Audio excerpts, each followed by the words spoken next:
Paglalakbay patungong Emmaus. Ako po si Father Eric Arada mula sa Si Diyos ng Lipa at Curaparoko ng Parokya Santa Clara dito sa Barangay Santa Clara, lungsod ng Santo Tomas. Magandang araw sa mga faith friends at sa mga kalakbay sa ating buhay pananampalataya at patuloy ang pagdinilay at paglaganap ng salita ng Diyos. Sa ikatlong linggo ng Pasko ng Pagkabuhay, isinasalaysay ang Ebanghelyo, ang pakikipagtagpo na muling nabuhay na si Jesus sa mga alagad patungong Emmaus. Ang mga ito ay dalawang disipulo na sumuko na namatay na si Jesus at nagpasya sa araw ng Pasko na umalis sa Jerusalem at umuwi. Marahil ay medyong nalilito sila dahil narinig nila ang babae na mula sa libingan ay nasabing walang laman at samantalang sila'y naglalakad na malungkot nagsasalita tungkol sa nangyari ay nakpakita si Jesus sa tabi nila. Tatapat siya'y hindi nila nakilala.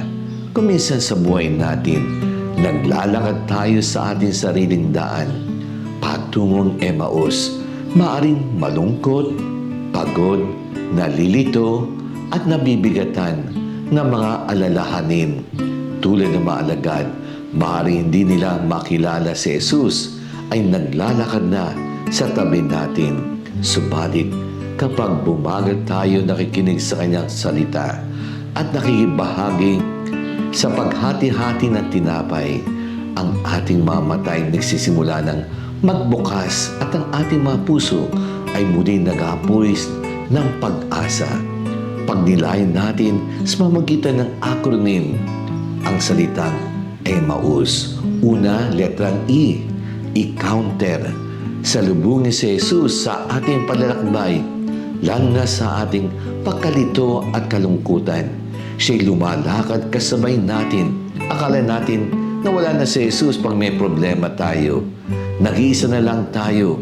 Maaaring iwanan tayo ng lahat kahit ang mahal natin sa ating buhay. Pero si Jesus ay laging nasa tabi natin. Pangalawang letra, letrang M. Move. Kumilos tayo mula sa panghihina na loob patungo sa pag-asa.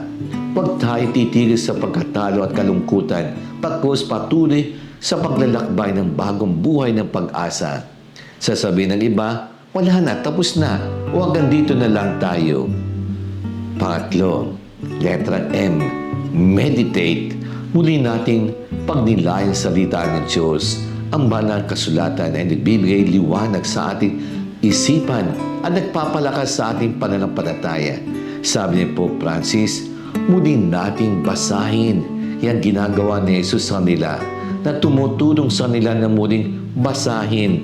Sa katunayan, para sa atin din mahalaga, muli natin basahin ang ating kasaysayan kasama si Jesus. Ang kwento ng ating buhay kasama mga kabiguan at pag-asa nito. Ang sunod ay letrang A, allow. Paintulutan siyang manatili sa atin. Aanyayahan si Jesus sa ating pang-araw-araw na buhay at ang pakikibaka. Ang sunod ay letrang U, understand. Maunawaan sa pamamagitan pagputo ng tinapay sa Eucharistia. Ang ating mga mata ay mabuksan sa kanyang tunay na presensya. Maaaring linggo-linggo tayo na simba, pero hindi malalim ang pangunawa ang nagaganap sa banal na misa. At ang pinakauli ay S, share. Ibahagi ang mabuting balita na may kagalakan kapag nakilala natin siya. Hindi natin may tatago ang kagalakan sa ating sarili. Manalangin tayo. Panginoon Jesus, kuminsan ay naglalakad ako sa buhay na hindi ko nakikilala na ikaw ay nasa tabi ko na. Buksan mo ang aking mga mata sa iyong presensya, sa aking palalakbay. Pag-alamin mo ang aking mga puso makita yung salita at ihayag ang iyong sarili sa akin. Sa paghati-hati ng tinapay, manatili ka sa akin, Panginoon, at tulungan mo akong ibahagi ang iyong pag-ibig at pag-asa sa iba. Amen.